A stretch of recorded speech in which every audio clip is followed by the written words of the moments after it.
Hi friends, ఇవాళ వచ్చేసి బీరకాయ పచ్చనిపప్పు కర్రీ ఎలా తయారు చేసుకోవాలో చూద్దాం రండి.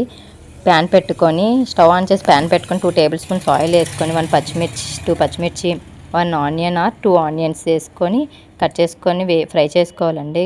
కొంచెం సాల్ట్ కూడా యాడ్ చేసుకోవాలి. సాల్ట్ యాడ్ చేసుకుంటే ఫాస్ట్గా ఆనియన్స్ వేగిపోతాయండి.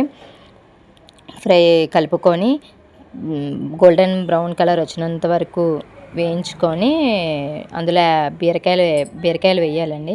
బీరకాయలు వేసాక కొంచెం సాల్ట్ కూడా వేసుకోవాలి. దాని మీద మూత పెట్టుకొని బీరకాయలో ఉన్న వాటర్ అంతా ఎవాపరేట్ అయిపోతుందండి. అప్పుడు బాగుంటుంది. ఈ వీడియో కనుక ఎవరికైనా నచ్చినట్లయితే లైక్ చేయండి, షేర్ చేయండి, సబ్స్క్రైబ్ చేయండి ఫ్రెండ్స్. వీడియో చూడండి.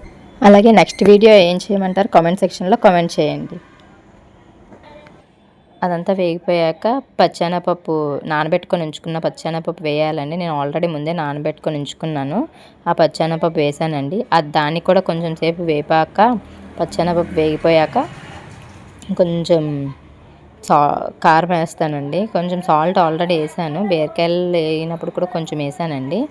చూడండి ఎలా వేగిపోయాయో. తర్వాత టమాటా యాడ్ చేశాను. టమాటా కూడా కొంచెం సేపు అయితే వేగిపోయినాక కారం అది యాడ్ చేయాలి. మూత పెట్టేసాను టమాటా వేగుతుందని చెప్పేసి. ఆల్మోస్ట్ కొంచెం వేగింది, ఇంకా వేగాలి.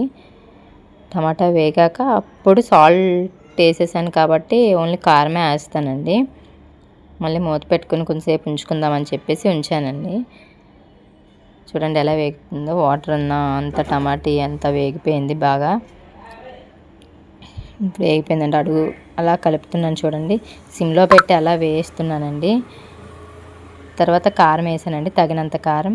ఎవరు తిన్న దాన్ని బట్టి టేస్ట్ బట్టి వేసుకోవచ్చు. నేనైతే 2 టేబుల్ స్పూన్స్ వేసానండి కారం. మా చిన్నదే స్పూన్ ఉంటుంది చూడండి. వేసిన తర్వాత వాటర్ యాడ్ చేశాను. కారం వేసిన తర్వాత 2 చిన్న గ్లాసులతో 2 గ్లాసులతో వాటర్ యాడ్ చేశానండి.